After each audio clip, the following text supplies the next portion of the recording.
Salut à tous, aujourd'hui je souhaitais vous faire une petite vidéo un peu spéciale concernant les heures miroirs. Est-ce que c'est de la merde? Est-ce que c'est du bullshit? Je vais simplement vous donner ma propre expérience des heures miroirs car je pense qu'il est important de recontextualiser à chaque fois ce qui fait sens pour nous ou pas. Et je vais profiter de cette occasion aussi pour rendre hommage à mon père qui, je pense, se manifeste enfin depuis l'au-delà. Je voulais vous parler par cette vidéo de l'importance de votre discernement. Beaucoup de gens ont dit à un moment que les heures miroirs, ça n'avait aucun sens, que ça ne voulait absolument rien dire. Et je peux le comprendre, car on en a fait comme beaucoup de sujets dans l'ésotérisme et dans la spiritualité. On nous en a tellement parlé que peut-être pour faire un peu de prévention et de mise en garde, attention, ne croyez pas non plus, ne voyez pas des signes partout, et cetera.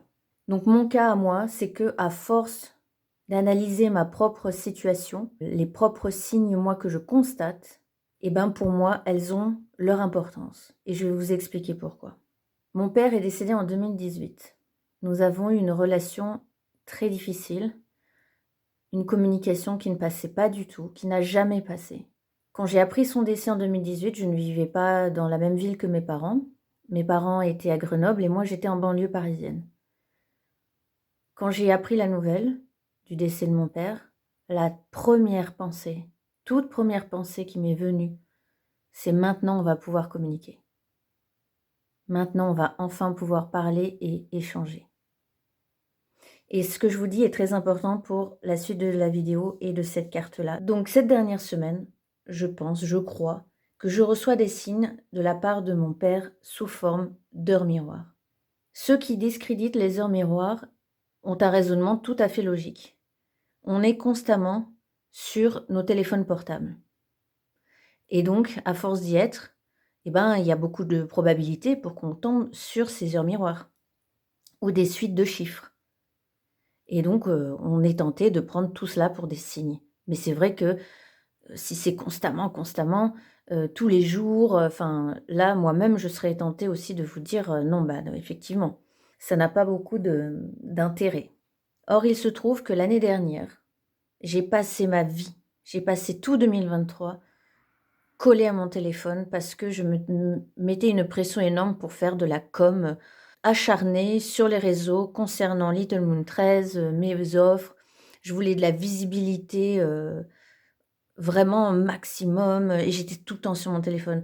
2023 a été très difficile à cause de ça. Je me suis fait bouffer par, Instagram. Je suis tombée dans tous les pièges et j'étais constamment sur mon téléphone et ça m'a épuisée. Et je n'ai jamais eu, en une année, une seule heure miroir sur mon téléphone. En 2024, donc c'est très récent, hein, ça fait seulement depuis quelques semaines donc que j'ai décidé d'arrêter vraiment tout cela. C'est-à-dire que je suis beaucoup plus éloignée de mon téléphone, des réseaux, je communique beaucoup moins et c'est maintenant que, depuis une semaine, les heures miroirs se manifestent. Je suis 10 fois moins sur mon téléphone et pourtant, les rares fois où je le regarde, j'ai une heure miroir. Et voilà là où ça devient intéressant. Mon père, de son vivant, était quelqu'un qui ne croyait à rien, qui pensait qu'il n'y avait rien après la mort. Il n'était pas du tout ouvert aux questions spirituelles. C'était un grand mathématicien qui est à l'université, de Grenoble. Un nom reconnu, je suis fière de le dire, dans le domaine des mathématiques et donc moi évidemment je n'y connais rien, mais je sais que c'était, un nom dans son domaine. Il existe même un théorème de Luna et donc ça l'amusait beaucoup évidemment, il était sensible aux chiffres, aux nombres, tout en ne croyant à rien. Je me souviens qu'il était très résistant, lorsque ma mère lui parlait de ses lectures spirituelles ou, d'expériences de mort imminente ou de communication avec les défunts. Il était, plutôt moqueur et bon, il balayait ça du revers de la main et maman n'a jamais vraiment pu, réussi à faire en sorte qu'il s'y intéresse. Donc mon père est mathématicien, il ne croit à rien de subtil ou de l'invisible. Cependant, depuis que j'étais petite fille, toute mon adolescence aussi, que lorsque je vivais avec mes parents, on se retrouvait dans la cuisine pour le repas de midi, pour le soir ou pour le goûter et je l'ai toujours connu en train de tomber sur une heure miroir ou une suite de chiffres par exemple 1, 2, 3, 4, et dire: «Ah, quelqu'un me fait un clin d'œil» et ça s'arrêtait là. Mais du coup, c'était très étonnant venant de sa part d'avoir cette petite phrase-là. Bref, toute sa vie, il y avait, j'ai connu ça. Donc pour mon père, les heures miroirs ou les suites de chiffres, c'était amusant, c'était rigolo. Et donc, je ne reçois aucune heure miroir pendant toute l'année 2023. Je décide d'enfin lâcher un peu, de me foutre la paix moi-même avec toutes ces histoires de communication sur les réseaux sociaux, de m'apaiser, de retrouver un rythme naturel. Et là, mon esprit devient plus apaisé, plus tranquille et plus disponible. Et depuis une semaine, comme je vous expliquais, je vois énormément d'heures miroirs. Donc ça, c'est un premier point. Donc pour moi, ça fait vraiment sens étant sa fille. Samedi 20 janvier, je vais à Valence, à Comptoir de Magie, une adresse que je vous recommande d'ailleurs si vous êtes en région Auvergne-Rhône-Alpes. Le matin, nous avons la présentation d'un jeu par une psychopraticienne qui s'appelle le jeu de la transformation. Et lorsque nous commençons à pratiquer un peu ce jeu, la question de mon père, la figure de mon père revient et je sens déjà un certain apaisement en moi, puisque comme je vous le disais, j'avais une relation très difficile avec lui, très dure. L'après-midi, nous restons à Valence et il y avait l'après-midi, on pouvait venir avec, des livres et des tarots, des oracles qu'on souhaitait échanger ou brader, rencontrer des gens et cetera à la boutique. Donc je retourne l'après-midi avec quelques livres et quelques oracles et je suis attirée par cet oracle donc qui est très connu, hein, d'Isabelle Serres. Lorsqu'il est sorti, il m'avait intéressée. Et puis, pas plus que ça parce que je dois admettre que les illustrations ne me plaisent pas beaucoup. Elles ne me parlent pas, c'est très moderne, c'est un peu ce qu'on voit un peu partout maintenant comme, c'est uniquement esthétique, hein, c'est juste que moi ça me parle pas, c'est joli, c'est épuré, c'est simple à la fois, mais vous voyez, bon, moi ça me parle pas de plus, mais bon. Quand même, on m'explique un peu comment est fait cet oracle et j'avoue que c'est tout de même intéressant. Du coup, qu'est-ce que je fais? Je prends le jeu, je brasse et je demande au jeu, voilà, que c'est quelque chose à me dire, un message, est-ce que ça peut matcher entre nous ou pas? Et je tombe sur cette carte. Communication déjà, comme je vous disais.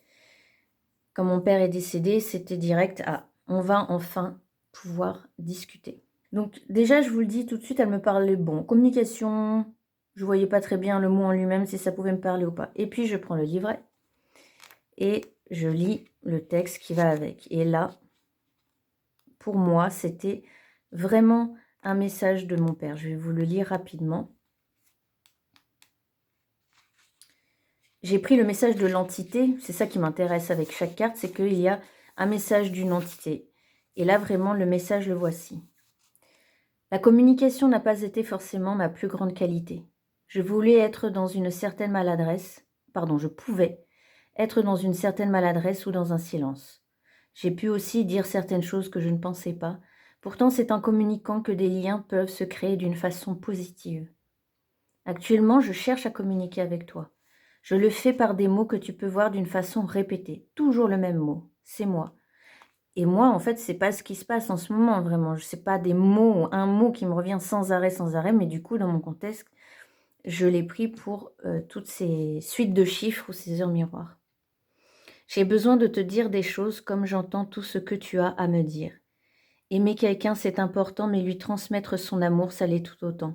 Tu as pu douter de mes ressentis et de mes émotions, mais sache que l'amour pour toi a été et sera toujours puissant. Aujourd'hui, je t'invite à communiquer ce que tu ressens. Dis tout ce qui est important pour toi. Ne garde rien pour toi. C'est important pour ne pas avoir de regrets. Parle avec bienveillance et surtout prends du recul quand les paroles sont trop lourdes. Parle avec moi. Et surtout, pardonne-moi. Je ressens par moments ta colère que j'accepte et je t'invite à t'en libérer. Donc, vous voyez, en lisant ça, forcément, tout de suite, ça m'a touchée. Et je me dis: «Mais c'est papa, c'est mon père». Pour moi, les œufs miroirs ont leur sens et ont leur poids uniquement si ça fait sens pour vous, dans votre histoire, dans votre cheminement, Est-ce qu'il y avait peut-être, aussi comme pour vous, quelqu'un avec qui, il y avait quelque chose autour des chiffres? Juste faites fonctionner votre discernement. Oui, c'est les heures miroirs, ça peut être de la merde parce que, limite on en cherche inconsciemment tout le temps, on cherche toujours un signe et cetera. Comme me disent certains: «Bah, tu es toujours sur ton téléphone donc oui, tu vas tout le temps, tomber sur des heures miroirs». Bah non, moi pendant 1 an, je n'en ai jamais eu, alors que j'étais constamment sur mon téléphone. Et là, pour la petite histoire, donc je vous ai sorti, quelques cartes, du, Houdou Tarot. Donc avant de faire cette vidéo, j'ai demandé si je faisais la vidéo ce soir, donc j'ai eu cette, magnifique carte qui me tend la main et bon, j'ai pris ça pour un oui. Ensuite, parce que nous humains, on est un peu bébêtes, hein, et on a toujours besoin de confirmation, on veut être sûr. Alors on redemande une carte. J'ai tiré celle-ci, OK, je fais. Ce paire de paniers, je l'avais sorti 2 fois lors d'une consultation, que j'avais faite, enfin, j'avais essayé d'échanger avec mon père et ça m'est et c'est l'équivalent du roi de coupe était sorti. Donc je l'ai mis là pour, un peu en parallèle, voilà, en miroir aussi avec lui. Donc mon père qui était un homme un peu dur, mais dur pourquoi? Parce qu'il avait beaucoup souffert, lui-même dans sa vie. Donc ça l'a transformé en l'homme qu'il était. Mais aujourd'hui, je pense qu'il est devenu ce roi de coupe, extrêmement chaleureux, aimant dans l'écoute. Et ensuite, l'histoire de cette carte-là, c'est que j'avais fait un tirage de cartes avec une copine et puis, chacune, on s'était tiré les cartes pour avoir des messages généraux de nos guides, des messages généraux. Et moi, ce qu'il en était ressorti, c'était que demain, c'est la pleine lune, donc à minuit, prends le temps de venir te recueillir avec, nous, dans le jardin, sous la pleine lune, une bougie, voilà. Prends un temps de prière avec nous, tout simplement. Viens nous rejoindre, à la lumière de la pleine lune à minuit. J'avais pris mon jeu de cartes et c'est cette carte que j'ai, tirée lorsque j'ai brassé les cartes et alors là, je vous dis pas tout ce que j'ai ressenti. J'ai eu des frissons partout. C'est, en plus, cette carte-là s'appelle pas, hem il y a un père qui tient son enfant, un enfant par le bras devant une pleine lune. Qu'est-ce que vous voulez de plus? Moi, c'est ce que je me suis dit, hein, on est, comme je disais, nous humains, on veut tout le temps douter de tout et le mental revient sans arrêt pour nous dire, «Mais non, c'est le hasard. Mais non, ça peut pas être ça. Mais non, c'est» mais il y a un moment, bon, entre ce que je vous ai raconté, sur, la progression de mon avis sur les heures miroirs aujourd'hui, l'anecdote avec cette carte, avec celle-ci. En fait, tout ça, vous voyez, se rejoint et pour moi, ça y est, on commence un petit peu à pouvoir vraiment, établir, le lien avec mon père. Je dis pas que on arrive à communiquer vraiment, mais en tout cas, il me fait signe de sa présence par les chiffres.